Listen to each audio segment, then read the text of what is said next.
बहुत पुरानी बात है। एक सुंदर और हरा भरा गांव था जिसका नाम चंदनपुर था। उस गांव में रामू नाम का एक बहुत ही मेहनती और ईमानदार आदमी रहता था। रामू गांव के चौराहे पर एक छोटी सी खाने की दुकान चलाता था। उसकी दुकान के समोसे और कचौड़ी बहुत मशहूर थे। आइए काका, गर्मा गर्म समोसे तैयार हैं। आज मैंने इसमें घर के पिसे हुए ताजे मसाले डाले हैं। खाकर बताइए कैसे लगे। काका पास की कुर्सी पर बैठकर समोसा खाने लगा और फिर राजू से कहा, जीते रहो रामू बेटा, तुम्हारे हाथों में तो साक्षात अन्नपूर्णा का वास है। पूरे गांव में तुम्हारे जैसा खाना कोई नहीं बना सकता। तभी राधा वहाँ पर आती है। रामू भाई, मुझे भी 2 किलो जलेबी दे दो। आज मेरे घर में पूजा है और सबको तुम्हारी बनाई जलेबी ही पसंद आती है। अभी देता हूँ राधा बहन। मेरी जलेबी से आपके मेहमान खुश हो जाएंगे। गांव के सभी लोग रामू का खाना बहुत पसंद करते थे क्योंकि रामू हमेशा साफ सफाई का ध्यान रखता था और कभी भी खाने में कोई मिलावट नहीं करता था। उसकी जिंदगी बहुत खुशी से कट रही थी। तभी गांव के बीचों बीच एक मुनादी करने वाला आता है। सुनो सुनो गांव वालों सुनो, शहर का बहुत बड़ा सेठ गेंदालाल हमारे गांव में आ रहा है। वो यहाँ एक बहुत बड़ी खाने की दुकान खोलने वाला है। आप सब लोग भारी मात्रा में आए और दुकान में जरूर जाइएगा। इतना कहकर मुनादी करने वाला चला गया और गांव में जैसे हड़कंप मच गया। अरे ये गेंदालाल कौन है भाई? हमारे गांव में तो रामू की दुकान ही काफी है, हमें किसी और दुकान की क्या जरूरत है? काका, गांव बड़ा हो रहा है। अगर नई दुकान खुलेगी तो लोगों को और भी चीजें खाने को मिलेंगी, इसमें कोई बुराई नहीं है। अगले ही दिन गांव के बीचों बीच एक बहुत बड़ा और शानदार तंबू लग जाता है। सेठ गेंदालाल अपनी बड़ी सी दुकान खोलता है जहां रंग बिरंगी लाइटें लगी हैं और बड़े बड़े बर्तन रखे हैं। तभी गांव के कुछ लोग वहां पर पहुंचते हैं। आओ गांव वालों आओ, मेरी शानदार दुकान पर आओ। यहाँ तुम्हें शहर का सबसे बेहतरीन और लजीज खाना मिलेगा। आज पहले दिन सबके लिए खाना एकदम मुफ्त है। अरे वाह, मैं तो सबसे पहले जाऊंगा। मुफ्त खाने की बात सुनकर गांव के बहुत सारे लोग गेंदालाल की दुकान की तरफ दौड़ पड़ते हैं। रामू अपनी छोटी सी दुकान से ये सब चुपचाप देखता रहता है। भगवान करे सेठ जी का काम भी अच्छा चले। गांव वालों को नया स्वाद मिलेगा तो उन्हें भी खुशी होगी।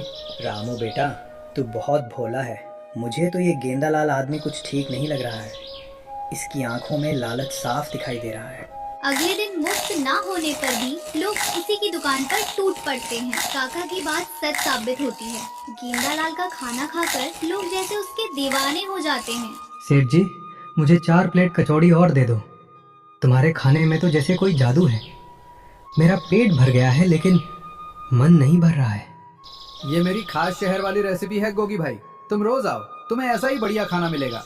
धीरे धीरे कई दिन बीत जाते हैं। गांव का हर आदमी, बच्चा और औरत गेंदालाल के खाने के दीवाने हो जाते हैं। रामू की दुकान पर अब कोई भी नहीं आता है। रामू की दुकान एकदम खाली हो जाती है। मुझे कुछ समझ नहीं आ रहा है। मेरा खाना भी शुद्ध है लेकिन लोग सेठ के खाने के इतने दीवाने क्यों हो गए हैं? मेरी तो कमाई ही बंद हो गई है। बेटा, मुझे तो कुछ गड़बड़ लग रही है। सेठ का खाना खाकर आजकल मेरे पेट में बहुत दर्द रहता है, लेकिन फिर भी मेरा मन वहीं जाने को करता है।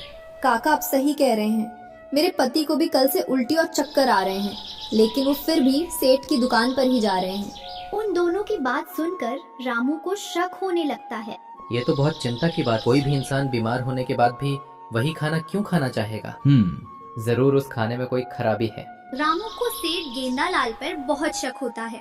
वो फैसला करता है कि वो पता लगा कर रहेगा कि सेठ अपने खाने में ऐसा क्या मिलाता है जिससे लोग उसके गुलाम बन गए हैं और बीमार भी पड़ रहे हैं। आज रात को मैं छिपकर सेठ की दुकान में जाऊंगा। मुझे ये रहस्य सुलझाना ही होगा। मैं अपने गांव वालों को ऐसे बीमार पड़ते नहीं देख सकता। आधी रात का समय हो जाता है। पूरा गांव सो रहा है। रामू चुपचाप सेठ गेंदालाल के बड़े से तंबू के पीछे जाकर छिप जाता है। अरे कालू, जल्दी कर, कल के लिए बहुत सारा खाना बनाना है। गांव वाले सुबह होते ही भूखे भेड़ियों की तरह टूट पड़ेंगे। सेठ जी, मैं तो थक गया हूँ। ये गांव वाले तो खाते ही जाते हैं, रुकने का नाम ही नहीं लेते। तू बस काम कर कालू, जा जल्दी से वो नीले रंग की शीशी निकाल जो मैं शहर से छिपा कर लाया था। रामू तंबू के एक छोटे से छेद से अंदर झांकता है। वो देखता है कि कालू एक छोटी सी नीले रंग की शीशी लेकर आता है जिसमें कोई अजीब सा सफेद पाउडर भरा हुआ है। लेकिन सेठ जी, ये पाउडर तो बहुत खतरनाक है। इससे तो लोगों के पेट में अल्सर हो सकता है और वो गंभीर बीमार पड़ सकते हैं। तू मुझे मत सिखा कालू, ये पाउडर ही तो वो असली जादू है जो लोगों को हमारे खाने की लत लगा देता है। इसके नशे में वो हमेशा हमारी ही दुकान पर आएंगे।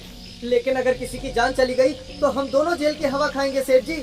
मुझे बहुत डर लग रहा है। डरपोक कहीं का, तू बस ये पाउडर इस दा किसी को कुछ पता नहीं चलेगा। गांव वाले तो मूर्ख हैं, वो बस स्वाद देखते हैं। ये सब सुनकर रामू के पैरों तले जमीन खिसक जाती है। उसे समझ आ जाता है कि सेठ गेंदालाल पैसों के लालच में पूरे गांव वालों को नशे वाला धीमा जहर खिला रहा है। हे भगवान, यह आदमी तो राक्षस है। ये चंद पैसों के लिए पूरे गांव की जान खतरे में डाल रहा है। मुझे तुरंत सरपंच जी के पास जाना होगा।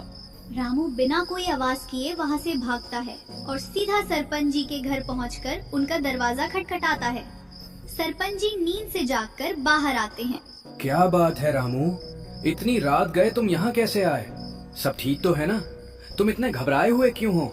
सरपंच जी, कुछ भी ठीक नहीं है। वो सेठ गेंदालाल हम सबको जहर खिला रहा है। मैंने अपनी आंखों से उसे खाने में एक नशीला पाउडर मिलाते हुए देखा है। क्या तुम सच कह रहे हो रामू? ये तो बहुत बड़ा अपराध है। अगर ये बात सच है तो हम उसे छोड़ेंगे नहीं। मैं बिल्कुल सच कह रहा हूँ सरपंच जी। वो पाउडर लोगों को खाने की लत लगा रहा है और उन्हें अंदर ही अंदर बीमार कर रहा है। हमें अभी वहाँ चलना होगा। सरपंच जी तुरंत अपने कुछ भरोसेमंद लोगों को बुलाते हैं और रामू के साथ सेठ गेंदालाल की दुकान की तरफ निकल पड़ते हैं। वे सब चुपचाप तंबू को घेर लेते हैं। तुम सब लोग बाहर पहरा दो। रामू और मैं अंदर जाकर उसे रंगे हाथों पकड़ेंगे। अगर वो भागने की कोशिश करे तो उसे पकड़ लेना। सरपंच और रामू अचानक तंबू के अंदर घुस जाते हैं। सेठ गेंदालाल और कालू उस समय बड़े से बर्तन में वो सफेद पाउडर मिला रहे होते हैं। तो ये है तुम्हारा असली चेहरा गेंदालाल। तुम हमारे गांव के भोले भाले लोगों को जहर खिलाकर मुनाफा कमा रहे हो। सरपंच जी, आप गलत समझ रहे हैं। ये तो बस एक मामूली सा मसाला है जो स्वाद बढ़ाता है। मैं कोई जहर नहीं मिला रहा। झूठ मत बोलो सेठ, मैंने सब सुन लिया है। तुमने खुद कहा था कि ये पाउडर लोगों को लत लगाता है और बीमार करता है। तुम्हारी ये नीली शीशी ही तुम्हारा सबूत है। सरपंच जी तुरंत आगे बढ़कर वो नीली शीशी सेठ के हाथ से छीन लेते हैं। कालू डर के मारे सरपंच जी के पैरों में गिर पड़ता है। मुझे माफ कर दो सरपंच जी। मैंने तो सेठ जी को मना किया था, लेकिन इन्होंने मुझे नौकरी से निकालने की धमकी दी थी। ये सारा पाउडर यही शहर से लाते हैं। गेंदालाल, तुम्हारी इतनी हिम्मत कि तुम हमारे गांव वालों की जिंदगी से खेलो। तुमने मानवता को शर्मसार कर दिया है। अब तुम जेल की हवा खाओगे। अगली सुबह सरपंच पूरे गांव को इकट्ठा करते हैं और गेंदालाल की सारी सच्चाई सबको बताते हैं। गांव वाले ये सब जानकर हैरान और बहुत क्रोधित हो जाते हैं। धिक्कार है तुम पर गेंदालाल, तुमने हमारे विश्वास का फायदा उठाया। हम तो तुम्हें मेहमान समझ रहे थे और तुम हमारी ही जान के दुश्मन निकल गए। इसी वजह से मेरे बच्चे और पति बीमार पड़ रहे थे। तुम जैसे लालची इंसान को तो सबसे कड़ी सजा मिलनी चाहिए। शांत हो जाओ गांव वालों, हमने पुलिस को बुला लिया है। कानून इसे इसकी सही सजा देगा। हमें कोई भी गलत कदम नहीं उठाना है। तभी पुलिस की जीप वहां पहुंचती है और गेंदालाल और उसके नौकर कालू को हथकड़ी लगाकर अपने साथ ले जाती है। रामू की दुकान फिर से सज जाती है और अब वहां पहले से भी ज्यादा भीड़ लगने लगती है। गांव वाले अब समझ चुके हैं कि सेहत से बढ़कर कुछ नहीं होता।